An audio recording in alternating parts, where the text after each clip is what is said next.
orang beli pun sesuai dengan kebutuhan masyarakat itu. Oh, seperti itu. My God. Oh. Sabun.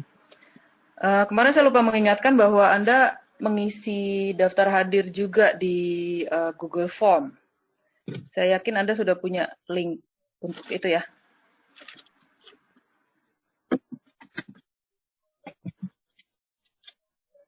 Ya, jadi silakan diisi juga laporkan kehadiran Anda di Google Form yang sudah diberikan itu sebelumnya, ya.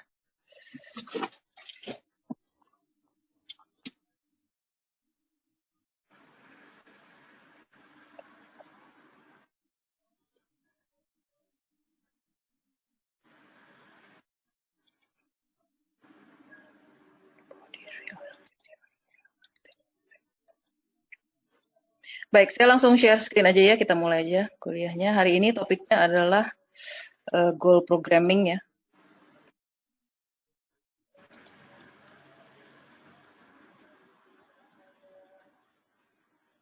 Oh, salah. Kok ini yang keluar sih? Ini dia.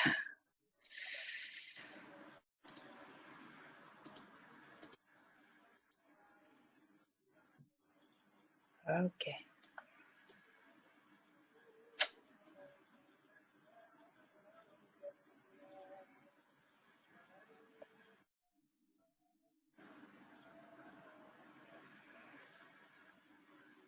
Imagine. Gimana sih caranya? Anyway.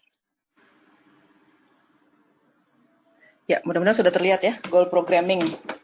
Jadi, goal programming ini juga masalah optimasi. Jadi kalau suara saya sudah terdengar ya? Sudah, Bu. Kedengaran, Bu. Ya. Sudah, Bu. Jadi coba di-refresh sedikit dari linear programming yang sudah Anda pelajari sebelumnya. Jadi kalau linear programming itu, atau pemrograman linear, jadi Anda dikasih sebuah kasus optimasi ya. Jadi optimasi. Dia ingin mencapai fungsi tujuan. Fungsi tujuannya entah itu memaksimumkan atau meminimumkan sesuatu. Jadi kalau memaksimumkan tuh biasanya misalnya keuntungan gitu ya. Kalau meminimumkan itu biasanya kerugian gitu, atau meminimumkan waktu yang digunakan gitu ya. Dan dengan memperhatikan constraint ya, atau kendala-kendala. Jadi tujuannya berapa nilai dari masing-masing variabel keputusan sehingga hasil yang diperoleh itu optimal. Ya, optimal.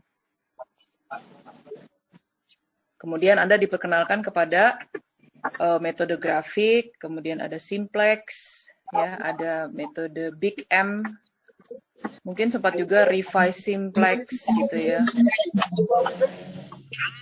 Itu mikrofon siapa ya masih nyala kok ribut sekali. Oh, gratis.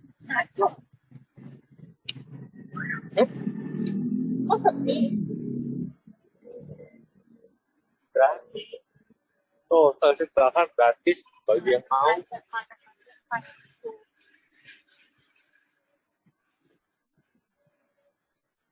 Oh, ini ngajak berantem harus nonton.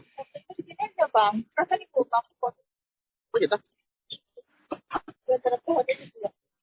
Halu kali.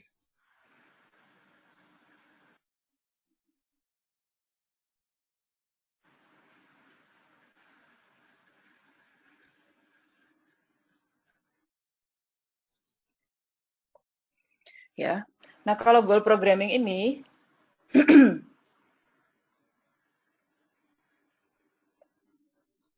digunakan jika problem itu mempunyai lebih dari satu tujuan gitu. Lebih dari satu goal. Jadi dia mengakomodir masalah optimasi yang mempunyai banyak tujuan ya. Multiple goals gitu. Nah, ini kalau Anda baca literatur ya, ini masuk dalam multi kriteria decision making ya. Jadi pengambilan keputusan dengan multi kriteria gitu. Ya, jadi ada goal programming ini ada persamaannya dan ada perbedaannya ya dengan linear programming. Apakah ada goal programming yang kuadratik? Ada juga ya. Jadi kalau Anda browsing itu banyak literatur ya, ada literatur bisa Anda temukan yang membahas hubungan antara linear programming dengan goal programming, perbedaannya, persamaannya dan sebagainya. Ya. Nah, silakan aja itu di-explore.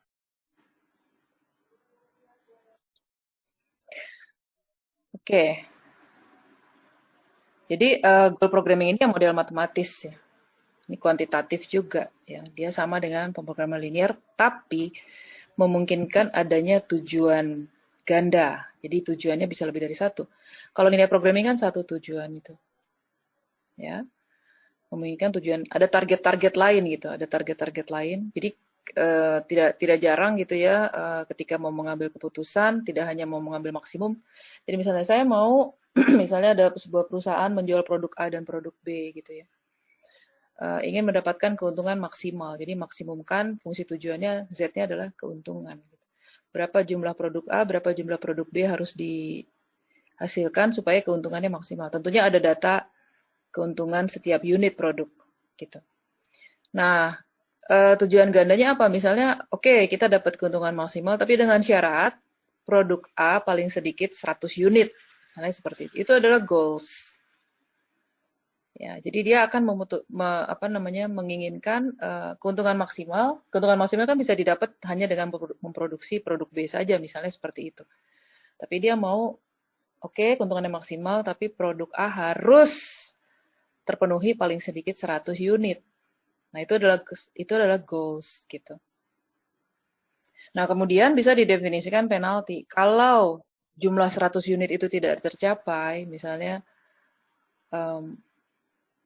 setelah dihitung gitu cuma dia dapatnya 92 gitu. Maka 1 unit kekurangannya itu bisa dikenakan penalti.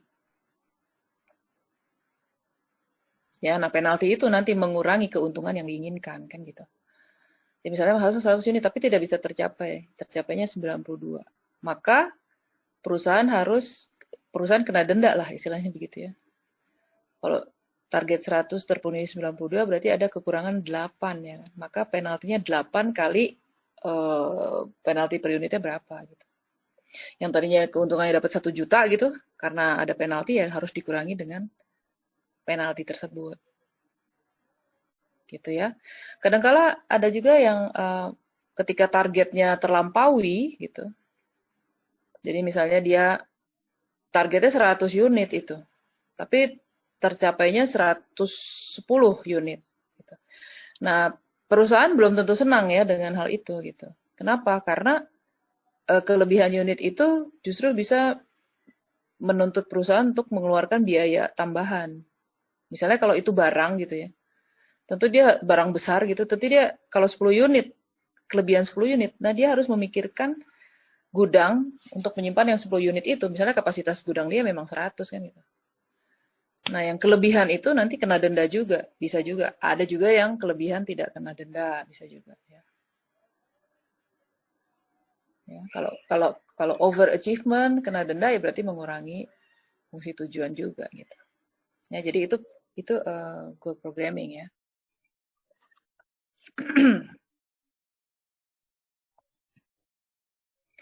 Nah, di goal programming itu kita membentuk constraint-nya, kendalanya dengan memasukkan yang namanya variabel deviasional. Variabel deviasi. Variabel deviasi itu apa gitu. Jadi tadi kalau targetnya 100, deviasinya itu mana? Bisa lebih dari 100 atau kurang dari 100 itu deviasinya. Jadi kalau targetnya 100 yang tercapai 110, berarti ada overachievement, ada deviasi sebesar 10. Ya, positif. Kalau dia targetnya 100, ternyata produksinya 92, berarti ada underachievement, kekurangan 8 unit. Ya, deviasinya jadi ke arah yang negatif tentunya. Jadi nama variabelnya nanti, Anda bisa lihat di situ ya, deviasi dikasih nama variabel D. Tergantung dari goals-nya. Goals-nya ada berapa? 1, 2, 3. Kalau deviasinya terkait dengan goals yang pertama, maka kita kasih nama D1. Nah, dia overachievement apa underachievement? Kalau dia overachievement, kita kasih nama D1 plus. Kalau dia underachievement, kita kasih nama D1 min. Ya. Jadi, goal programming itu kita introduksi. Jadi, linear programming, terus ada target tambahan gitu ya, target lain, lalu kita masukkanlah variabel deviasi. Nah, jadi yang dioptimasikan itu variabel deviasinya. Kita ingin deviasinya itu mendekati 0. Artinya apa deviasinya mendekati 0 atau menjadi 0? Artinya targetnya terpenuhi gitu. Tidak kelebihan, tidak kekurangan. Ya. Gitu. Nah,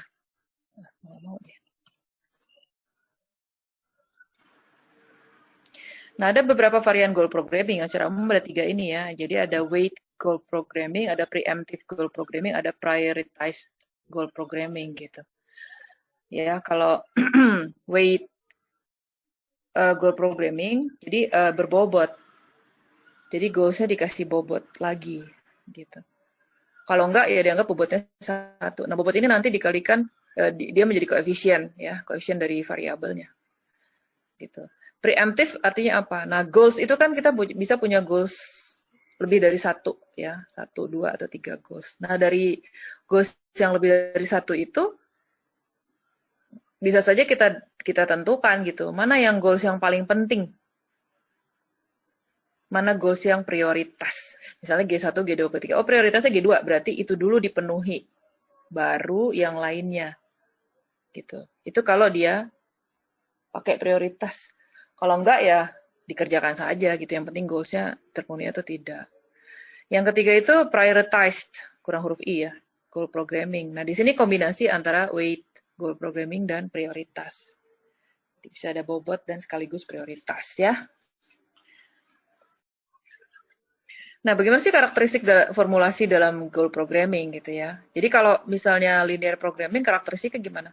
Fungsi tujuannya itu selalu maksimumkan Z gitu ya, atau minimumkan Z. Ya sama dengan lalu ada apa koefisien dikali variabel keputusan kan gitu ya. Nah, kalau ini fungsi tujuannya selalu diekspresikan dalam bentuk minimisasi, selalu meminimumkan. Ya beda ya, kalau linear programming bisa memaksimumkan, bisa meminimumkan. Meminimumkan apa? Apa yang diminimumkan? Deviasi ya atau penyimpangan. Ya, jadi berapa jumlah X1 lalu dilihat jumlah X1-nya bagaimana terhadap target.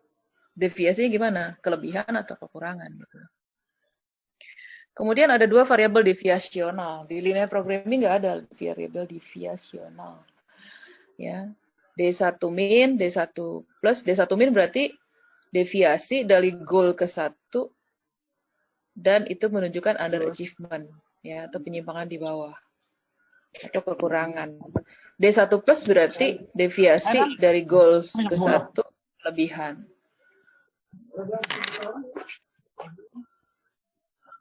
Ini kebiasaan yang masuk ruangan terus nggak di-mute gitu ya. Terus suasananya bukan suasana belajar, tapi suasana lagi nongkrong di kafe. Bagaimana sih mahasiswa S2 nih?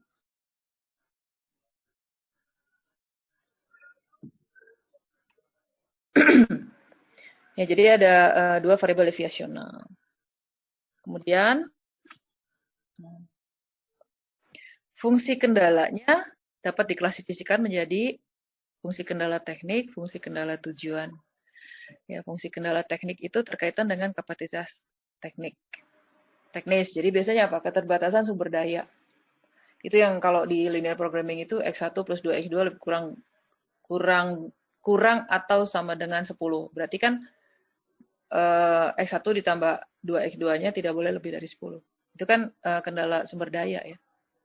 Misalnya kalau kita mau bikin kue gitu ya, kita harus berpikir juga ada 2 jenis kue gitu, kebutuhan tepungnya gimana tuh. Jadi kita buatlah jumlah kue A, jumlah kue B gitu, tapi tidak boleh lebih dari persediaan tepung yang kita punya kan gitu. Ya, keterbatasan sumber daya gitu. Nah, dia ada yang namanya kendala tujuan atau goal constraint function, kendala yang berkaitan dengan pencapaian target. Nah, kalau di linear programming nggak ada tuh ya. Nah, suatu persoalan goal programming bisa tidak mempunyai technical constraint function atau semua kendala adalah goal constraint function gitu. Ya bisa saja. Ya semuanya adalah fungsi-fungsi kendala goal gitu. Nah, semua kendala goal mempunyai tanda sama dengan. Ya kalau Anda ingat linear programming ya.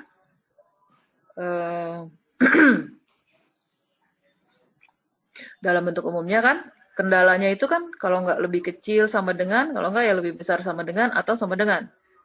Ketika dia lebih kecil sama dengan, maka untuk membentuk bentuk kanonik kita tambahkan variabel slack. Kalau kendalanya lebih besar sama dengan, kita tambahkan variabel surplus gitu ya. Kalau kendalanya sama dengan, maka kita tambahkan variabel artifisial. Kenapa begitu? Supaya kita bisa kerjakan, kita masukkan ke dalam tabel simplex. Gitu ya. Nah, di sini, di goal programming, semua goal constraint function tandanya sama dengan. Tidak lebih kecil, tidak lebih besar. Ya, jadi, artinya sama dengan dia harus memenuhi goals, gitu. Ya. Oke.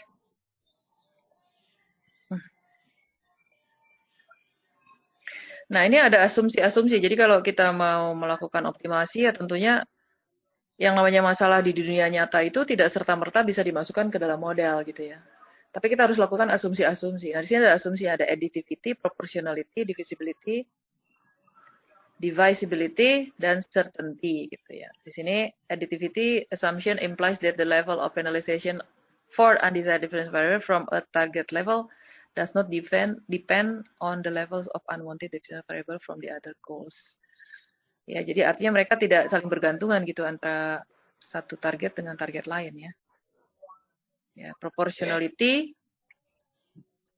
requires that the penalization for an unwanted difference variable from a target level is directly proportional to the distance away from the target level.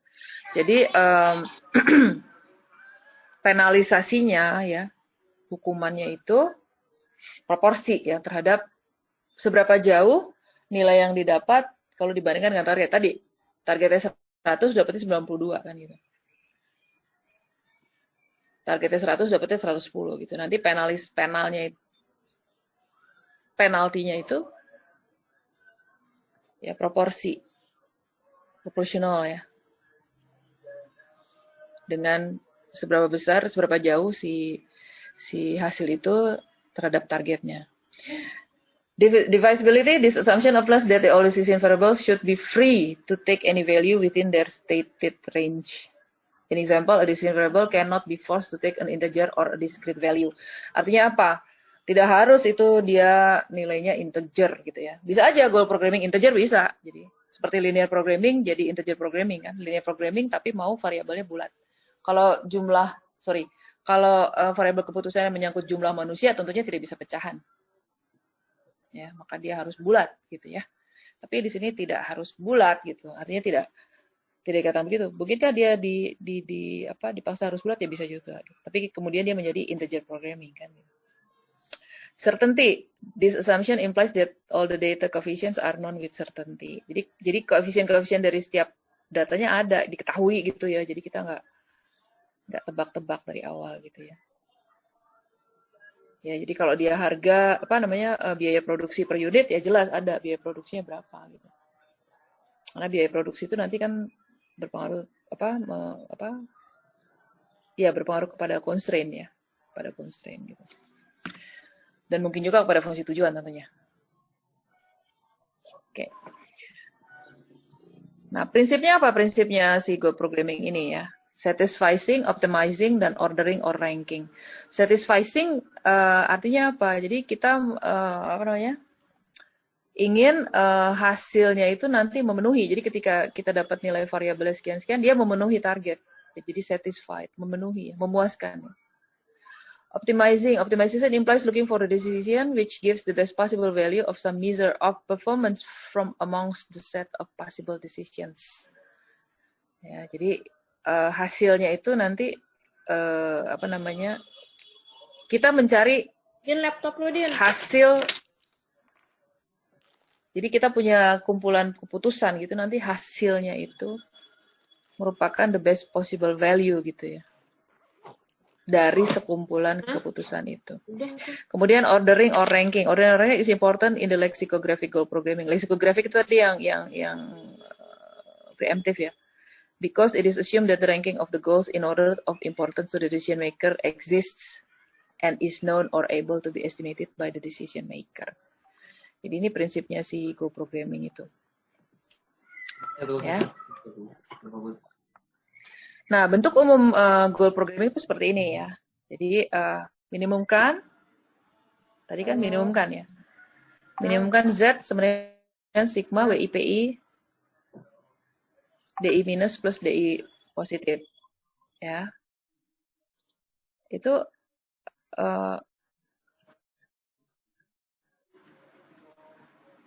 fungsi tujuannya. Ya. Di sini W itu adalah weight, P itu adalah prioritas tadi. Nah, D ini apa? Deviasi. Jadi kita mau meminimumkan deviasinya. Kita ingin deviasinya 0 supaya kalau deviasi 0 kan berarti target tercapai sesuai dengan yang ditentukan, gitu ya. Nah, kendalanya, kok kendalanya nggak keluar ya?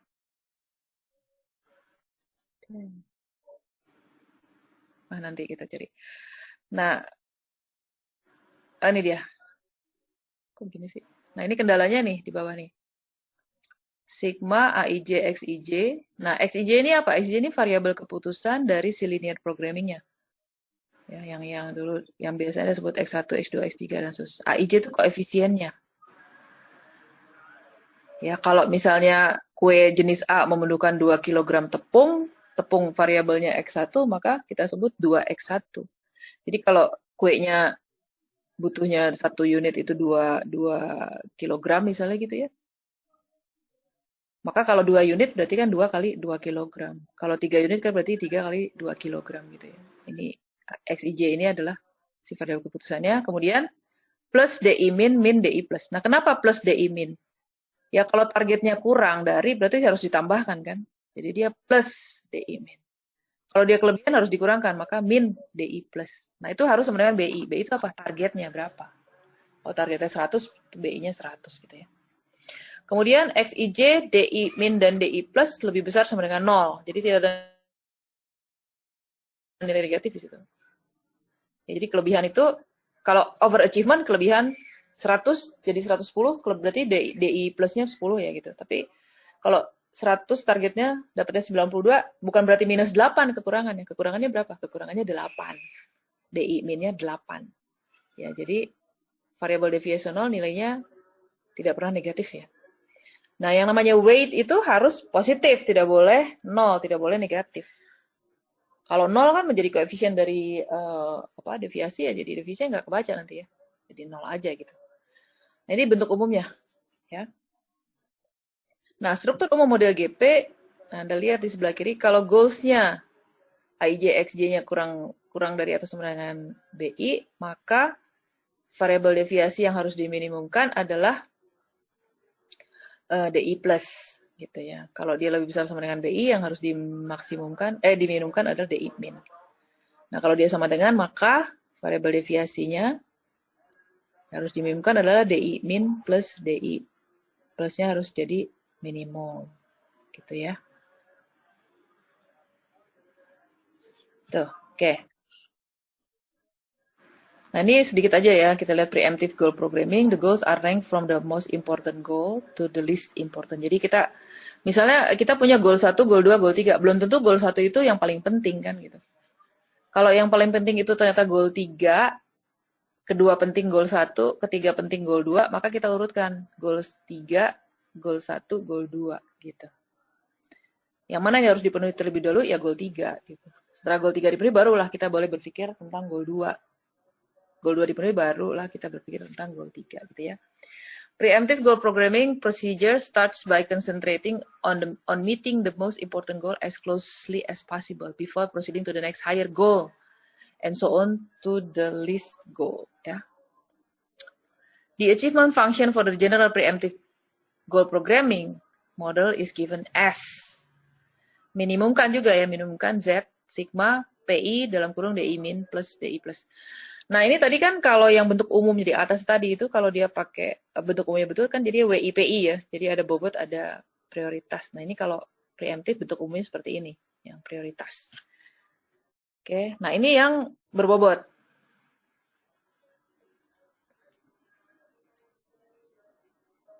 Ya, berbobot. Deviasinya berbobot. Nah, jadi ini tadi yang saya bilang, kalau misalnya DI min-nya kekurangan, lalu setiap satu unit kekurangan didenda Rp100 gitu, maka bobot dari DI min itu 100. Ya, sehingga kalau misalnya kekurangannya ada 5, berarti dia kena denda 500. Misalnya kalau kelebihan kena denda 10 gitu ya. Maka WI plusnya itu 10. Jadi kalau dia kelebihan 5, berarti dendanya berapa? 5 kali 10 gitu. Ya, jadi fungsi tujuannya jadi berbunyi seperti ini, bentuk umumnya seperti itu. Nah, kalau yang prioritize yang tadi itu ya. Jadi minimumkan Z sama dengan sigma WIPI. Ya, dikali jumlah deviasinya, gitu ya.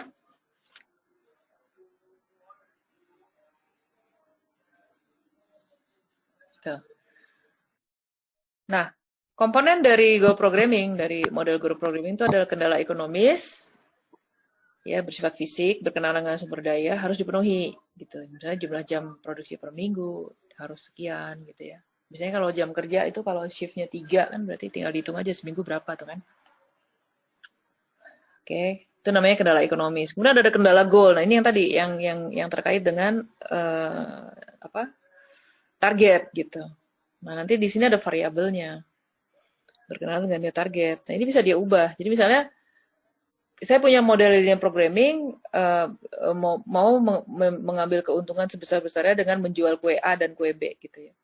Misalnya target yang pertama sekarang targetnya adalah kue A-nya paling tidak 100 buah gitu.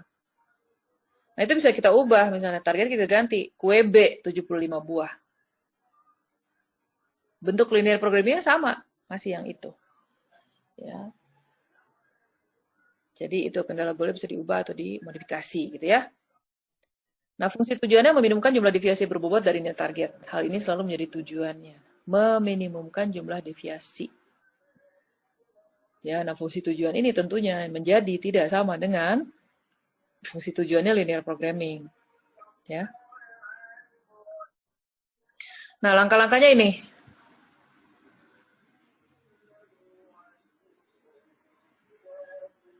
Jadi ketika kita dapat kasus, pertama, definisikan variabel keputusan. Ya dong, kalau optimasi kita mesti tahu dong variabel keputusan kita apa. Nah, seringkali, ini mudah-mudahan yang S2 ya, dulu kalau mahasiswa S1 susah gitu, kalau dikasih soal cerita, dia nggak tahu yang namanya variabel keputusan yang mana gitu. Apa yang harus dia putuskan gitu, dia nggak tahu. Ya, kalau udah S2 mestinya udah lebih mudah ya mengidentifikasi variabel keputusan. Kemudian ketika kita mengetahui goals-nya, maka kita bisa definisikan variabel deviasinya. Ya. Variabel deviasi dari setiap goal. Setelah itu, formulasikan persamaan-persamaan kendala. Jadi constraint-nya kita tulis. Ya. Apakah itu kendala ekonomis, atau apakah itu kendala goal. Baru setelah itu kita tulis fungsi tujuannya seperti apa. Nah, ini langkahnya ya.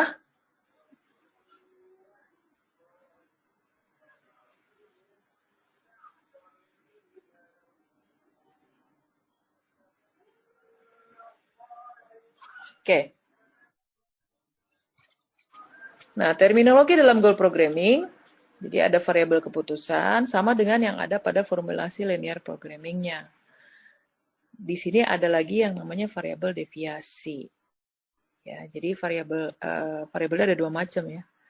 Kalau linear programming variabelnya cuma 1 macam kan, variabel keputusan sudah. Ya. Nah, kemudian ada overachievement atau underachievement gitu ya. D plus overachievement berarti. D min berarti underachievement. Nah, kendalanya seperti ini bentuknya ya. Kendala ekonomis dinyatakan dengan lebih kecil sama dengan, lebih sama dengan, atau sama dengan. Tapi kalau kendala goal harus sama dengan. Ya, Anda lihat di situ. Kalau kendala ekonomis ini seperti yang ada di linear programming ya. Tapi kalau kendala goal bentuk umumnya nih. Jadi variabel keputusan, misalnya variabel keputusannya X1 gitu ya. X1 dikurang D1 plus. Jadi deviasi yang melebihi harus kita minimumkan, kita kurangi. Ditambah D1 min harus sama dengan level goalnya. Level goalnya berapa misalnya tadi? Misalnya tadi 100. Ya, sama dengan 100. Nah ini yang disebut dengan kendala goal itu harus sama dengan. Ya, gitu.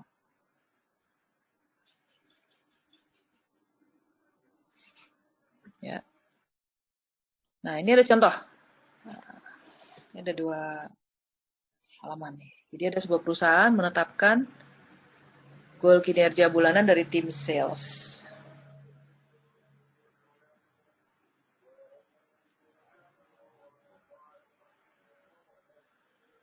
Lalu dia punya persediaan jam kunjungan itu 640 jam per bulan. Nah, perusahaan itu memiliki klien yang lama, juga memiliki klien yang baru. Oke, sudah maghrib ya. Kita break dulu sebentar, 10 menit cukup ya?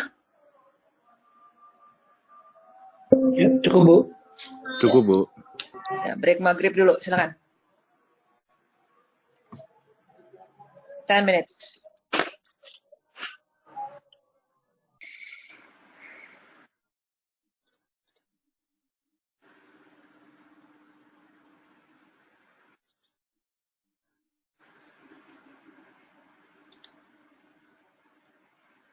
Ya, kembali ke soal yang tadi ya. Jadi dia, perusahaan itu akan menugaskan tim salesnya untuk mengunjungi klien yang lama ataupun maupun klien yang baru gitu ya. Kalau mengunjungi klien lama itu durasinya 2 jam. Satu klien. Kalau klien baru itu durasinya 3 jam satu klien ya. Total waktu kunjungan itu maksimal 640 jam per bulan. Nah, ada goals-nya. Ada 2 goal yang ditentukan. Pertama, menghubungi paling sedikit 200 klien lama. Goal yang kedua, menghubungi paling sedikit 120 klien baru. Lalu dia katakan melampaui goal yang manapun tidak akan dikenai penalti. Jadi kalau klien lama ternyata dikunjunginya 210 orang gitu ya, maka itu tidak apa-apa gitu ya. Atau 125 klien baru itu tidak apa-apa. Nggak ada penalti gitu. Ya. Nah, di sini tidak dikatakan kalau kurang gimana ya? Berarti kalau kurang kena denda nih. Karena kan dibilang kalau melebihi tidak dikenai penalti. Berarti kalau kurang kena tuh. Ya.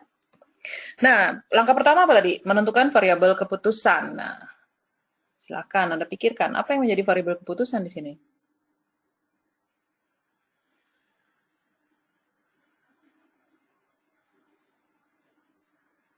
Ada berapa variabel keputusan?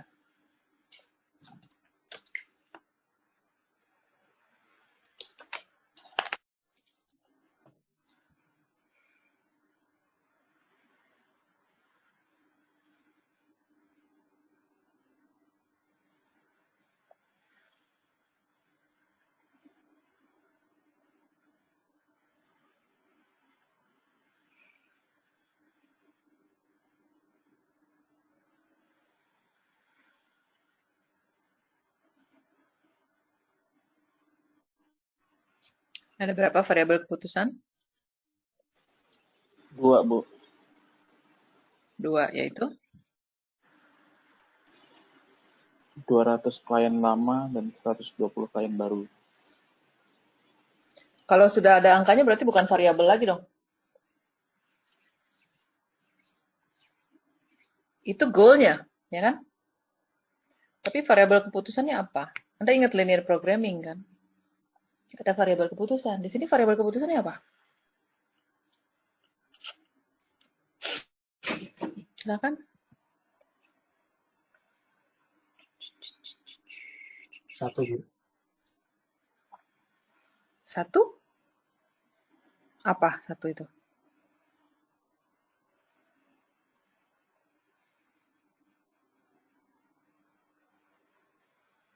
Apa itu yang 1 itu?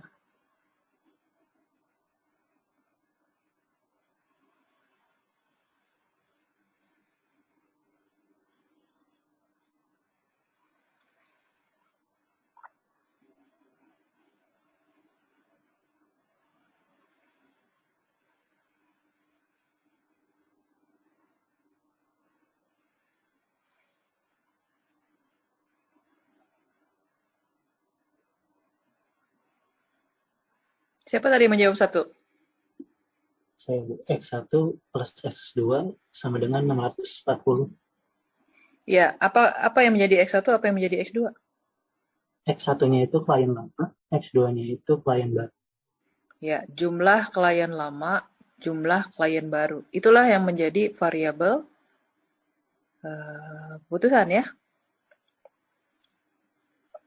Jadi ada berapa variabel Iya, Bu. keputusannya? Jadi variabel keputusannya ada berapa?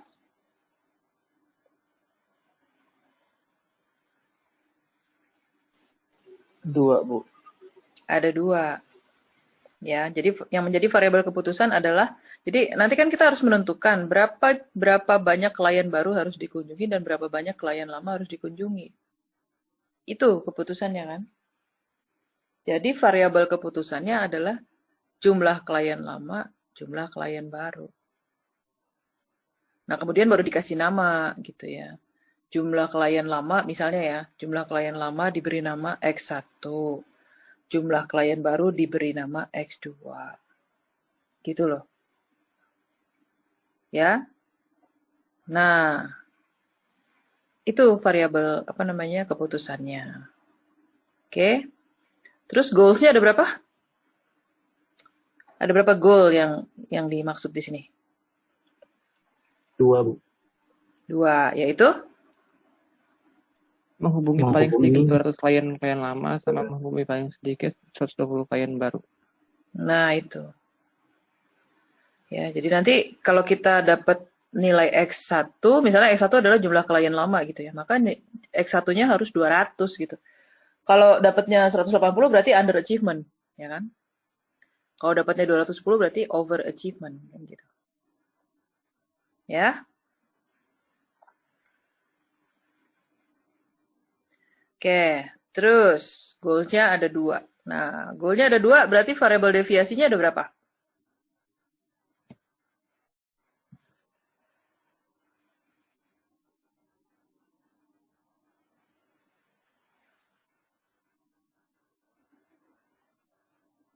Variabel deviasinya ada berapa?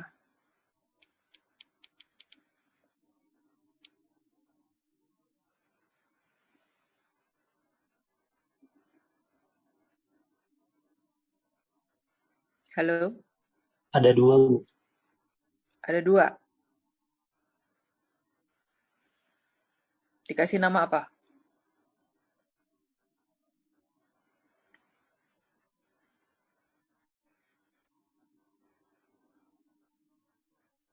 Dikasih nama apa? D minus sama D plus, Bu. Bukan. Goalnya tadi ada berapa goalsnya? 2. Ada 2. Berarti variabel deviasinya ada berapa? 2. Ada 4, Betul? Bu. Ada 4, betul sekali. Yang 2 untuk goal pertama, yang 2 untuk goal kedua kan? Masing-masing Iya, Bu. plus minus, begitu. Ya, good. Siapa yang barusan jawab 4 tuh? Widya, Bu. Oke, good.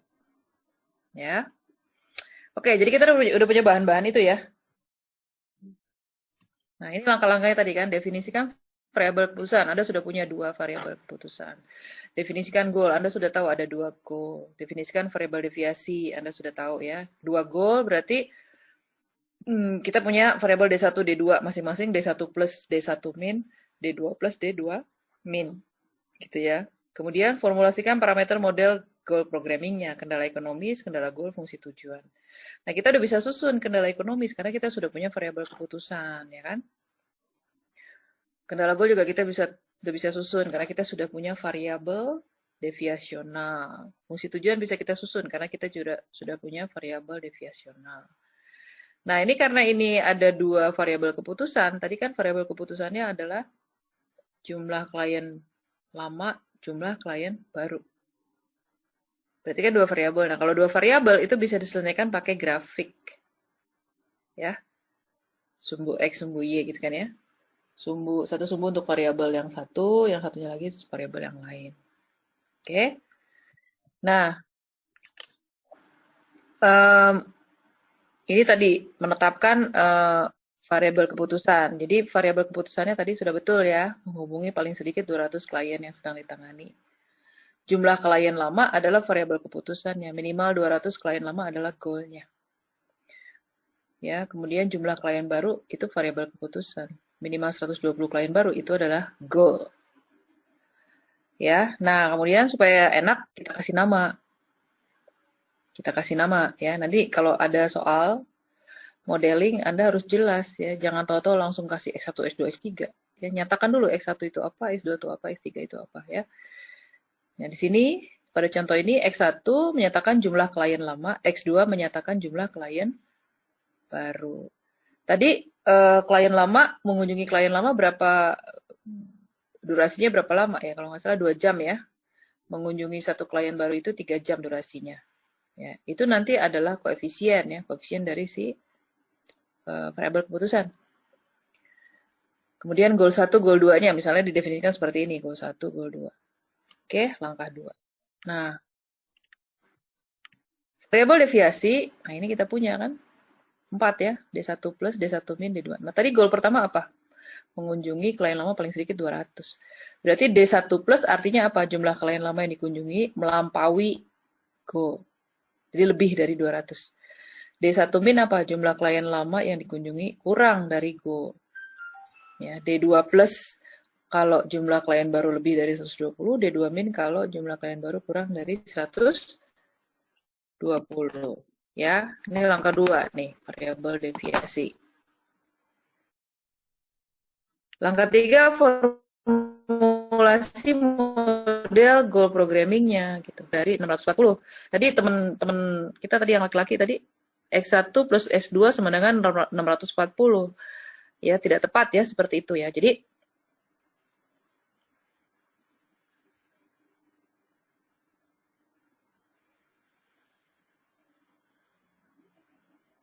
apakah suara saya masih bisa didengar? Bisa, Bu.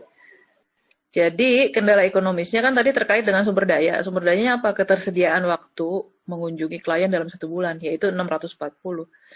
Jadi kalau satu klien lama perlu waktu 2 jam, satu klien baru perlu waktu 3 jam, maka kendala ekonomisnya adalah 2 kali jumlah klien lama ditambah 3 kali jumlah klien baru, tidak boleh lebih dari 640.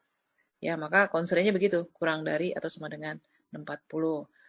Nah, jumlah klien lama maupun klien baru itu harus lebih besar sama dengan 0, tidak boleh negatif. Ya. Nilai deviasi juga selalu non-negatif. Itu kendala ekonomis. Nah, kendala goal-nya tadi harus sama dengan ya. Tidak boleh lebih kecil, tidak boleh lebih besar. Nah, jadi kendala goal-nya apa? Tadi goal pertama kan jumlah klien lama paling sedikit 200. Maka jumlah klien lama X1 ditambah D1 min dikurang D1 plus harus sama dengan 200. Jadi X1 ditambah kekurangannya dikurangi kelebihannya harus sama dengan 200. Jumlah klien baru X2. X2 ditambah D2 min dikurang D2 plus sama dengan 120. Ya, jumlah klien baru ditambah kekurangannya dikurangi kelebihannya harus sama dengan 120. Gitu ya. Ya, jadi kalau X1 nilainya 200 ya berarti D1 min D1 plusnya 0 dan 0 kan. Ya kan? Kalau X2-nya dapat 100 gitu ya, berarti D2 min-nya 20. D2 plus-nya 0. Sehingga 100 ditambah 20 sama dengan 20. Ya. Di langkah ketiga ya. Terus ya, untuk langkah ketiga, perhatikan 2 goal untuk bulan yang akan datang ya. Menghubungi paling sedikit 200 klien lama, menghubungi paling sedikit 120 klien baru. Melampaui goal manapun tidak akan dikenai penalti. Melampaui goal manapun tidak akan dikenai penalti. Berarti ada variabel yang tidak perlu kita pakai gitu kan. Ya, karena tidak melampaui kalau melampaui nggak apa-apa gitu. Nah, variabel mana yang kita bisa drop di contoh ini? D1 plus dan D2 plus.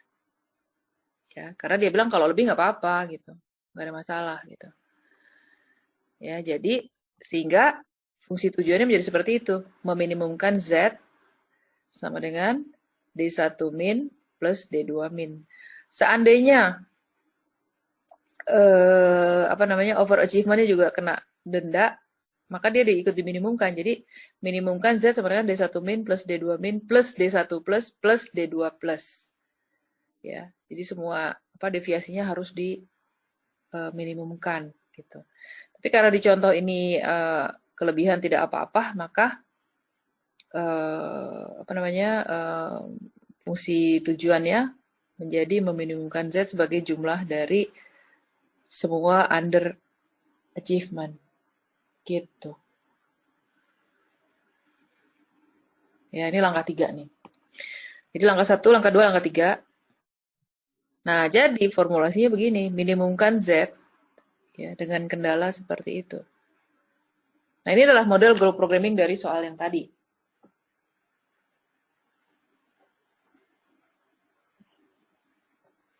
Ini model goal programmingnya seperti ini, gitu. Nah, Anda lihat fungsi tujuannya tidak seperti fungsi tujuannya linear programming ya. Kalau fungsi tujuan linear programming itu variabelnya bukan variabel deviasi, tapi variabel keputusan. Ya, sedangkan di sini di goal programming di fungsi tujuan itu yang digunakan adalah variabel deviasinya. Ya, kemudian dengan kendala-kendalanya tadi kita punya kendala ekonomis, satu kendala ekonomis, kita juga punya 2 kendala goal ya. Tuh. Ada pertanyaan sampai di sini?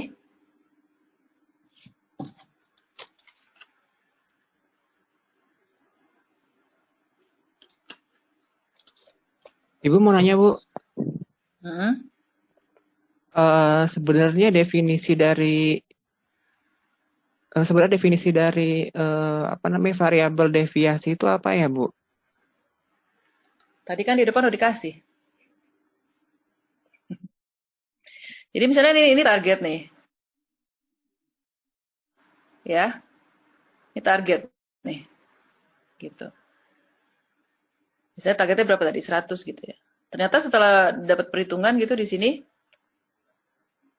kita dapat misalnya nih untuk goal 1 ya. Goal 1. Berarti kan goal 1 ini misalnya variabel yang terkait adalah X1 gitu. Nah, misalnya kita dapat X1 sama dengan dari perhitungan gitu ya. 120 gitu. Nah, apa yang Anda lihat? Ada jarak nggak antara X1 dengan targetnya ini X1 sama dengan 100 misalnya targetnya. Ada jarak nggak nih? Ada. Ya, jaraknya berapa? Jaraknya berapa? 20 ya? Iya. Melampaui 100 atau kurang dari 100? Kurang. Kurang. Jadi ini adalah yang disebut dengan deviasi. Supaya membedakan kita kasih deviasi yang positif, artinya melampaui yang 100. Kalau ternyata dari hasil perhitungan, ini nggak bisa dua-duanya dipenuhi, tapi salah satu ya. Misalnya dapat sini, misalnya X1 ketemu udah paling optimal itu 82 misalnya gitu. Ada jarak nggak nih?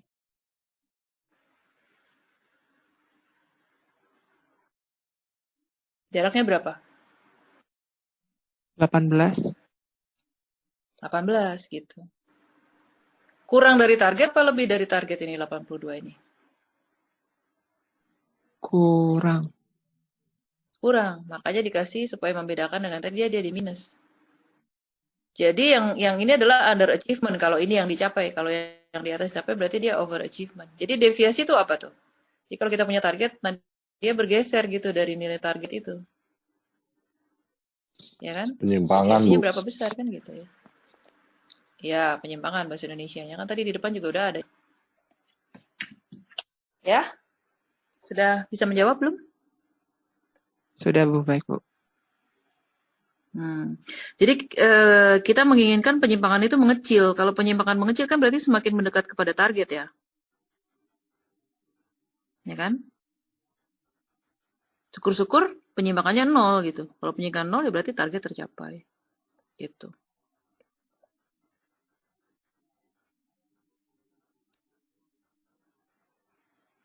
Ada pertanyaan lagi?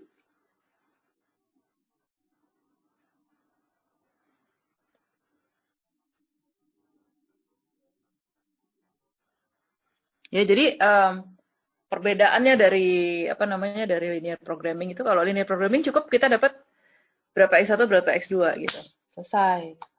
Tapi karena ada target yang jadi kita ingin tahu berapa X1 berapa X2 supaya keuntungan optimal gitu kan. Keuntungan maksimal misalnya gitu. Tapi terus kita introduksi lagi target gitu. Oke, keuntungan maksimal tapi dengan syarat ya jumlah yang mana harus sekian. Nah, ketika kita menghitung kita dapat nilai variabel keputusannya. Ya, X1 X2 aja berapa. Nah, itu nilai itu kita bandingkan dengan si target gitu. Ada deviasi nggak dari target kan gitu.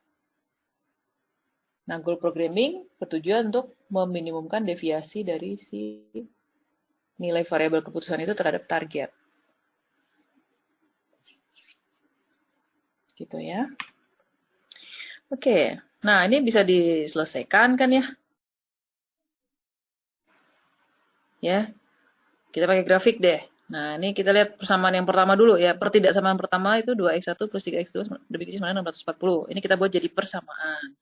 Kita jadikan persamaan dulu supaya kita dapat titik potong ya pada sumbu-sumbunya. Jadi kita punya dua sumbu. Sumbu x1 dan sumbu x2 ya. Jadi di sini kan kalau x1 nilainya 0 maka x2-nya 213. Ya kan? Kalau x2-nya 0 maka x1-nya 320. Nah, kita plot titik-titik itu pada bidang. Nah, ya. Nah, ini adalah garis tadi 2x1 plus 3x2 lebih sama dengan 640. Tadi kita constraint-nya gimana? Constraint-nya adalah 2x1 plus 3x2 lebih kecil sama dengan ya 640 gitu ya. Nah, kalau kendalanya seperti ini atau constraint begini, daerah visibelnya yang mana nih? Yang di kanan garis atau di kiri garis daerah visibelnya? Ya, atau daerah yang memenuhi. Daerah yang di kanan garis apa yang di kiri garis? Bawah, Bu. Yang di kiri garis, ya kan? Karena dia kurang dari 640. Nah, itu kan dulu kan Anda belajar tuh. Ya, kalau kayak gini kan kemudian yang sebelah sininya di arsir gitu ya, untuk menunjukkan bahwa daerah pembicaraan itu justru yang tidak diarsir itu kan, gitu ya. Dulu masih ingat nggak? Nah, kan kita punya constraint bahwa x1 harus lebih besar dengan 0. Berarti ini kalau x1 lebih besar sama dengan 0 berarti kan di kanan itu ya. Ini berarti kan yang saya ini bukan daerah hasil nih. Kemudian kita juga ada constraint tadi x2 lebih besar sama dengan 0 kan? Berarti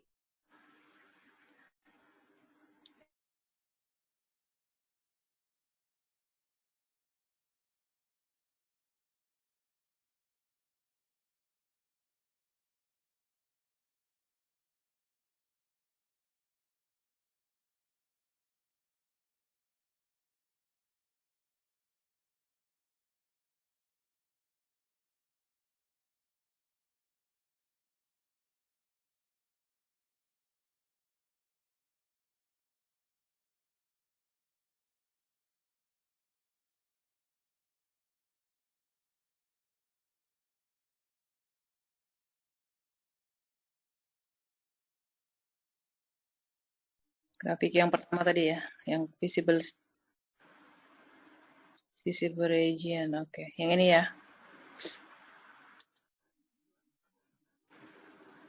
Koneksinya terputus. Ya, ini tadi ya. Ya. Iya, Bu. Oke, nah kemudian kita lihat tadi goalnya kita punya dua kan, kendala deviasinya ada dua nih, ya kan, x1 plus d1 min d1 plus 200, x2 plus d2 min d2 plus 120 ya. Jadi kita plot garis ini, garis target 1 dan garis target 2 kita plot, x1 sama dengan 200, x2 sama dengan 120. Kita buat seperti ini. Yang warna kuning itu, yang warna kuning ini kelihatan ya. Ini adalah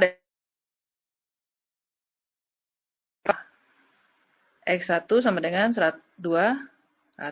Yang hijau ini x2 sama dengan 120 gitu. Ya, itu goalnya. Nah, kalau kita perhatikan garis yang kuning itu. Kalau misalnya nilainya di kanan garis itu berarti kan deviasi positif ya. Kelebihan lebih dari 200 gitu. Kalau dia di sebelah kiri garis itu dia deviasi negatif, kurang dari 200. Demikian pula dengan garis yang hijau. Kalau ke atas berarti kan lebih dari target. Jadi dia 2 plus, kalau dia ke bawah berarti dia kurang dari target, dia D2 min. Nah, Anda lihat sekarang bidangnya ada titik-titik potong di situ ya. Kita perhatikan di situ. Ya, kita tinggal perhatikan titik-titik ini aja nih. Ini tentu ada titik 00. 00 artinya apa? Berarti X1-nya 0, X2-nya 0. Tidak menarik ya. Ya kan? Kalau X1-nya 0, X2-nya 0 berarti tidak ada klien yang dikunjungi gitu. Ya. Nah, kita punya titik ini sebelah kiri ini. Lalu perpotongan yang ini. Yang ini. Ya, dan titik ini. Gitu. Di setiap titik itu kita punya nilai X1, X2. Nah, pertanyaan saya, kenapa titik yang ini nggak dilihat ya? Ada yang tahu nggak kenapa yang titik ini nggak dilihat nih?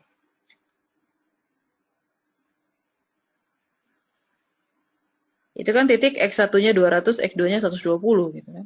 Kedua target tercapai. Kenapa dia tidak diperhatikan titik tersebut?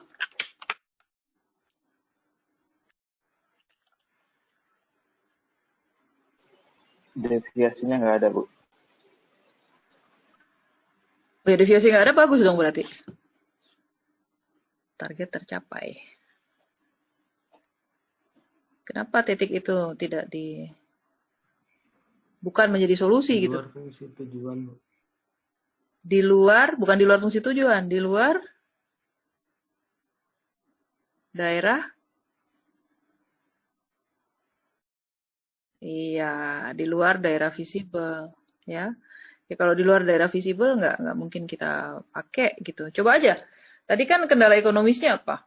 2x1 plus 3x2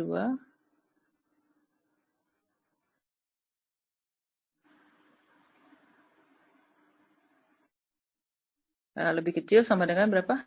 640 ya. Nah kalau kita ambil titik ini, berarti kan X1-nya berapa? 200 ya.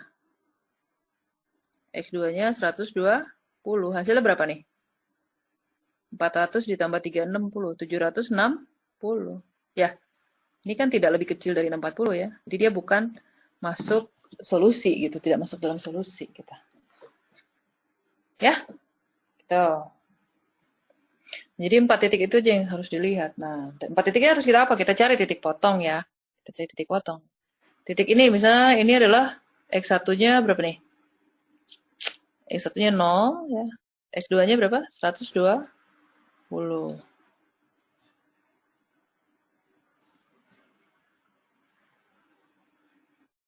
Ya kan? Titik yang di bawah ini adalah titik X1-nya 200,0 kan gitu ya. Ya. Nah, kalau 200 artinya apa? Berarti jumlah klien lama akan 200 orang yang dikunjungi dan tidak ada klien baru yang dikunjungi. Kalau 0,120 berarti jumlah klien baru yang dikunjungi 120, sementara klien lama tidak ada yang dikunjungi gitu. Mana yang paling baik dari dua jawab itu? Mana yang paling baik gitu. Nah, kita lihat 2 titik yang lain ya. Nah, 2 titik yang lain adalah ini. Anda kan udah bisa ya cari titik potong garis ya. 2 titik itu adalah 140, 120, 200, dan 80. Nah, ini kalau dia berarti apa? 140 klien lama, 120 klien baru. Kalau yang ambil yang ini, berarti 200 klien lama dan 80 klien baru. Gitu ya. Mana yang paling bagus gitu.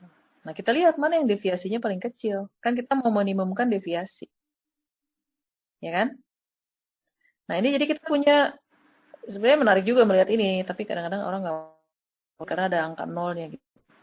Ini tinggal kita lihat 4 titik itu gitu ya. Jadi Anda gambar grafik, Anda tahu daerah visible, Anda gambar garis goal, lalu Anda cari titik-titik potong. Nah, koordinat titik potongnya dicari. Ya, karena koordinat titik potong itu adalah nilai dari variabel keputusan ya.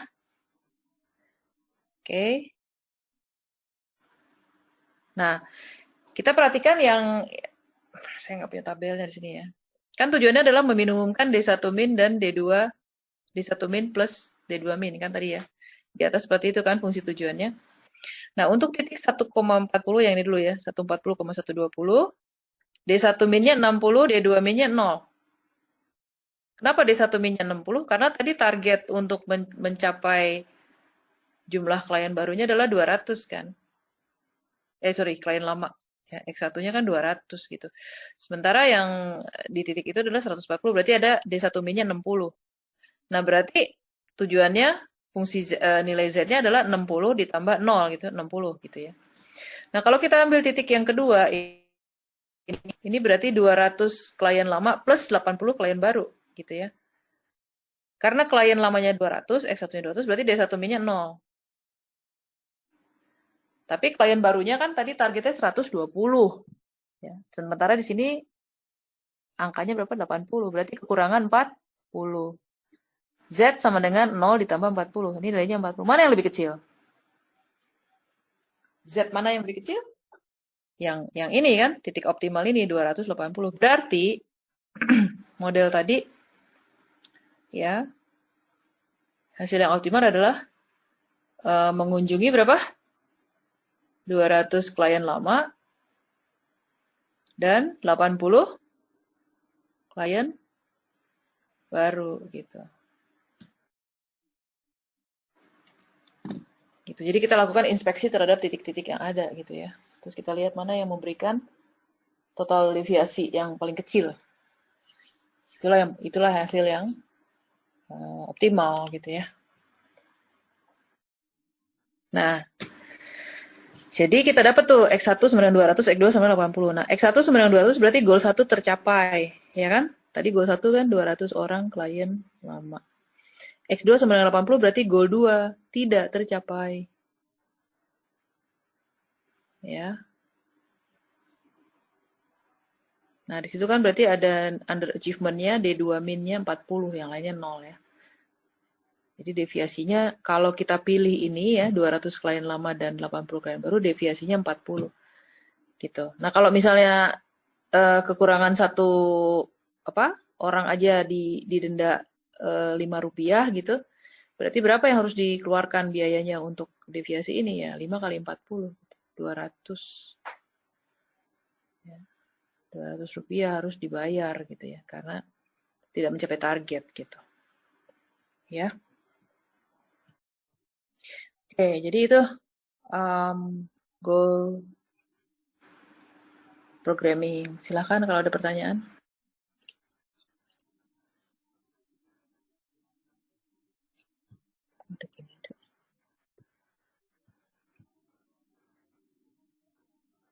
Jadi kuncinya adalah apa ya? Kalau dalam modeling itu memang pakai metode apapun, awalnya itu penting ya. Awalnya penting. Jadi kalau di sini kan siapa yang menjadi variabel keputusan gitu. Ya, variabel keputusannya apa sih gitu. Ya, kalau kita tidak punya variabel keputusan kita nggak ada modelnya nanti ya. Ya, kalau di sini. Karena ini goal ya kita harus tahu goalnya apa sih gitu. Ya. Dan seterusnya gitu loh. Aduh, komputernya hang sekarang. Sorry.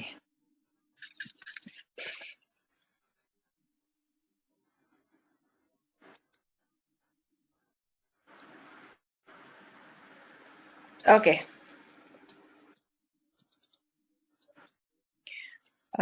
Saya stop share dulu ya. Oops.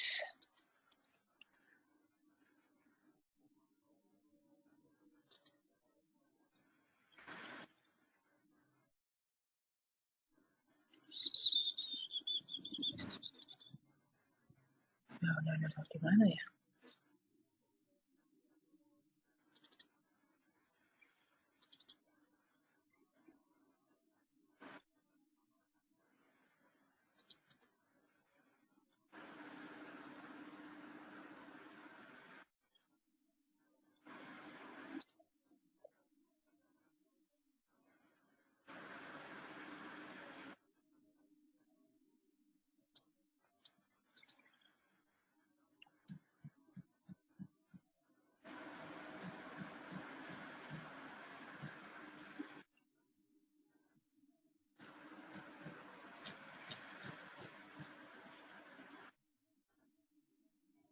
Nah, di sini saya ada literatur yang bisa Anda baca, jadi saya juga ambil dari literatur ini ya.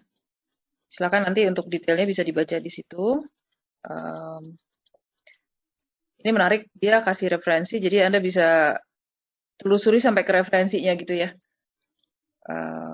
Mengenai goal programming, tapi intinya sudah saya sampaikan tadi. Saya mau kasih contoh juga sebuah penelitian yang menggunakan goal programming.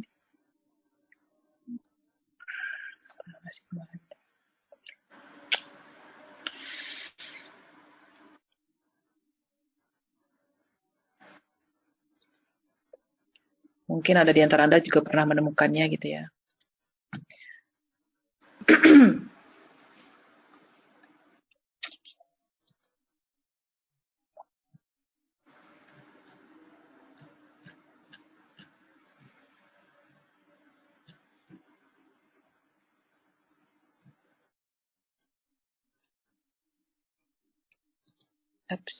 Sorry, bentar ya. Kita lihat sebentar lagi.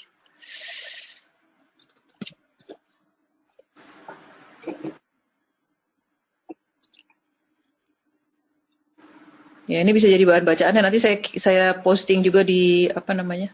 Mungkin linknya saya taruh di Vclass ya. Silahkan ditelusuri saja. Jadi di sini ada diberikan mulai dari dasarnya gitu kan. Tadi juga sudah saya singgung.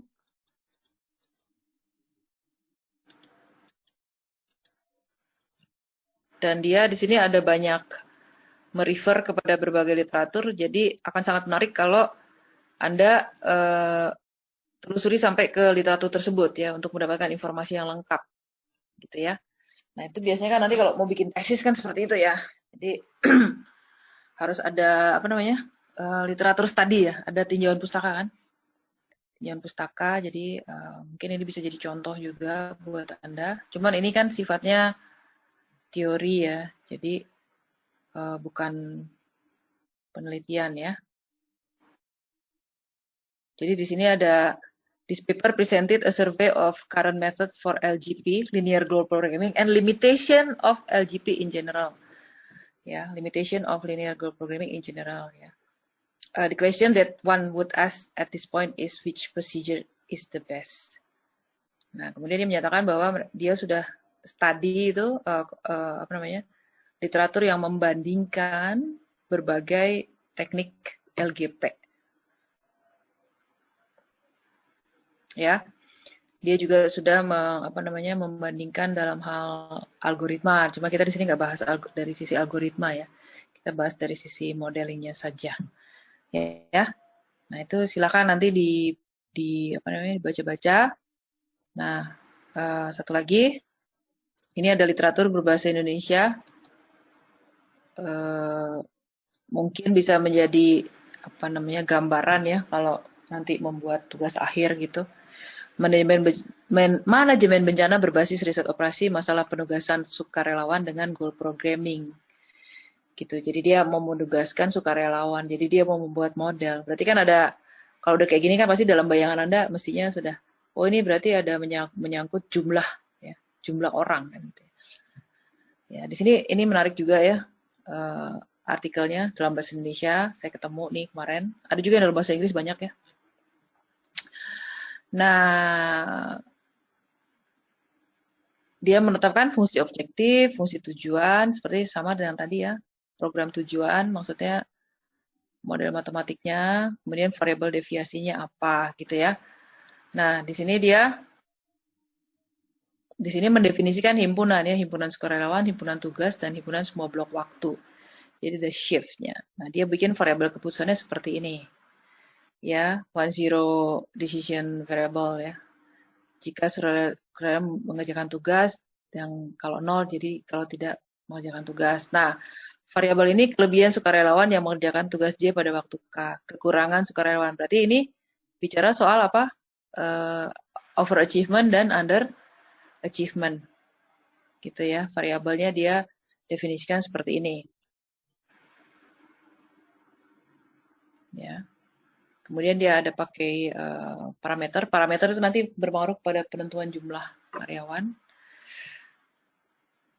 Nah, Anda kalau diberikan jurnal seperti ini, saya nggak tahu, ini baru kuliah pertama ya. Jadi nanti ada saya rasa ada mata kuliah di mana Anda akan menganalisis sebuah artikel ilmiah gitu ya. Jadi ketika baca artikel ilmiah, Anda bisa menarik informasi apa yang ada di situ gitu ya, yang jadi seperti menarik inti-inti informasi. Nah, di sini pun demikian, karena ini programming, berarti Anda bisa tarik ya, variabel keputusannya apa, variabel deviasinya apa, kemudian fungsi tujuannya apa gitu ya, goalnya apa saja, kemudian dari goal itulah dapat variabel deviasi gitu ya, kita tarik gitu. Nah, saya terpikir gitu ya, untuk ujian besok itu salah satunya ya, saya akan kasih artikel jurnal gitu. Kemudian Anda mengidentifikasi hal-hal yang seperti yang tadi saya sebutkan tadi. Ya, instead of Anda menghitung mungkin ya, kalau untuk goal programming ya. Jadi, ini ada artikel seperti ini, tolong disarikan informasi apa saja yang ada di dalam, di dalam artikel tersebut, gitu ya.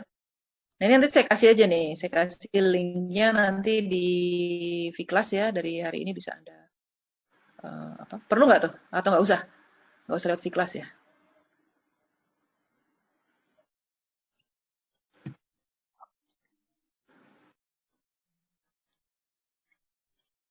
Atau Anda langsung browsing aja ini judulnya, gitu.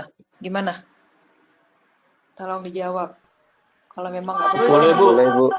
Boleh ditaruh di Mau bukan sangat. artikelnya, saya nggak boleh naruh artikelnya, karena kalau naruh artikelnya saya takut kena pasal ini nantinya. Tapi kalau Linknya. naruh Linknya boleh. linknya mungkin bisa ya, saya taruh. Nah, Boleh, Bu. tapi bukan, ya, tapi bukan ini buat belajar aja ya. Linknya aja, Bu.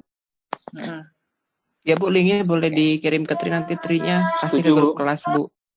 Saya taruh di Vkelas aja ya. Kalau di Vkelas nggak apa-apa, Bu. Ya, saya taruh di Vkelas. Supaya Anda akses Vkelas kan harus dipakai itu. Ya, gitu. Malam ini bisa diakses ya, Bu. Maaf, Bu. Ya, ini saya siapkan dulu ya. Siap, Bu. Makasih, Bu. Nah, ya, gitu ya.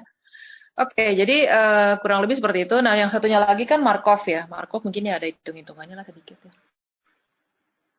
Gitu ya. Nah, ujiannya Anda katanya nggak bisa kalau sore-sore, ya udah malam aja kalau gitu. Ya, Iya, Bu. Makasih, Bu. malam aja nanti saya posting. Kita nggak usah pakai Zoom kalau ujian. Saya posting aja nanti materi ujiannya di Vkelas ya.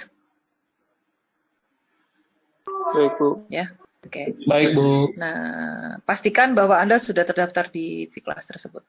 Oke? Oke, Bu. Ya, baiklah. Saya harus akhiri di sini karena saya ada rapat. Makanya tadi saya mau minta dimajukan karena kami ada rapat malam ini. Jam 7 udah lewat ya. Ibu, maaf Bu. Ya. Untuk ujian Ibu besok ya Bu? Iya. Maaf Bu, jadi besok tuh kita juga ada ujian juga Bu dari Pak Bambang, kayak gitu. Kok bisa barengan? Waktunya kan memang jatah saya besok. Iya, Tri, jadwal saya bukan besok. Iya kan? Coba deh. Iya, jadwal Ibu, Bu. Iya, Bu. Iya, kenapa jadi Pak Bambang? Iya, Bu, benar jadwal Ibu untuk besok. Terus kenapa jadi ujian Pak Bambang? Enggak ada ujian Pak Bambang di besok. Nah, tuh. Tolong jatah saya kok. Iya, Bu. Besok Ya. jadwal Ibu ya. Oke, aman ya? Iya. Oke. Ya, Bu. Aman ya? Ini mana nih? Saya lagi lihat jadwal nih. Iya, 26. Besok kan 26? Iya. Iya, Bu. Jadi, Besok jadwal Ibu untuk- terakhir. Iya, Ibu besok, Bu. Iya. Jadi untuk Oke. besok ini aja ya Bu ya. Ujiannya melalui Vkelas ya, tidak ada Zoom ya Bu ya. Enggak. Jadi besok tuh Iya. saya akan buka aksesnya mulai jam 18.00 aja ya. Jam 18.00. Apa ya. 17? Ya, 18.00. 17 boleh. Waktunya kan paling 17.00 boleh, Bu. 17.00, Bu. 18.00 aja. Ya, Ya sampai boleh. jam berapa jam saya jatahnya kan? 2 jam ya? Sampai jam 2 3 jam. jam biasanya boleh Bu, jam 3 jam. 9 Enggak, jadwal biasanya. saya kan 2 jam. Oh, Apa 3 jam? Ya kalau 3 jam berarti soalnya lebih banyak kan gitu aja. Bisa. Nggak sempet ya waktu untuk kirim-kiriman jawabannya.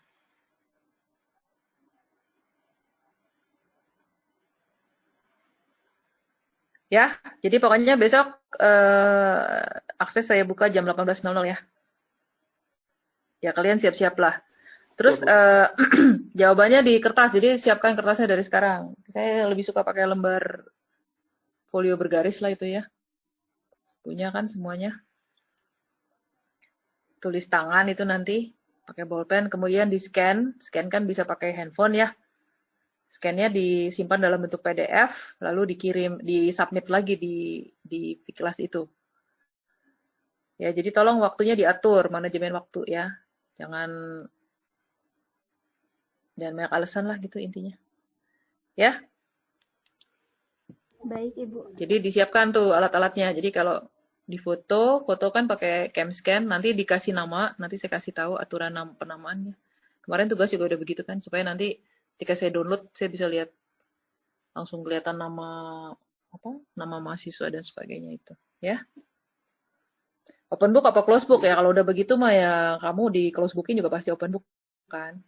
Open book, open communication kan biasanya. Sudahlah, ya. Jadi saya kasih soalnya besok lewat V-Class gitu ya.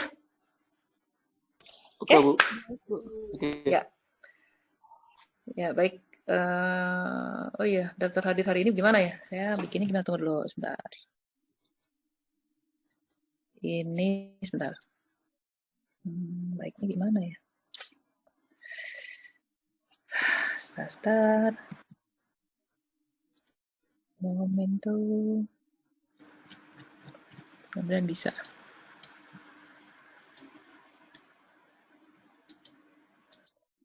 Jangan lupa isi hadir yang melalui link Google Form ya, sudah diberikan kan ya? Sudah Bu. Sudah Bu. Jadi itu kan berubah kan dia. Sebentar.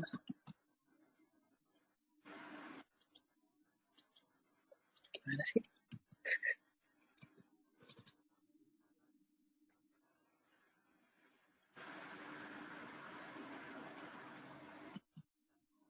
Kiriin aja deh.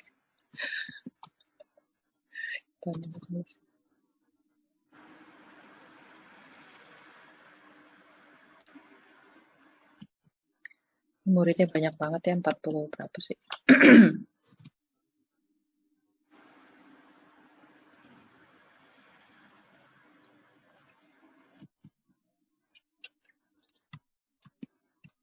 (47) ya.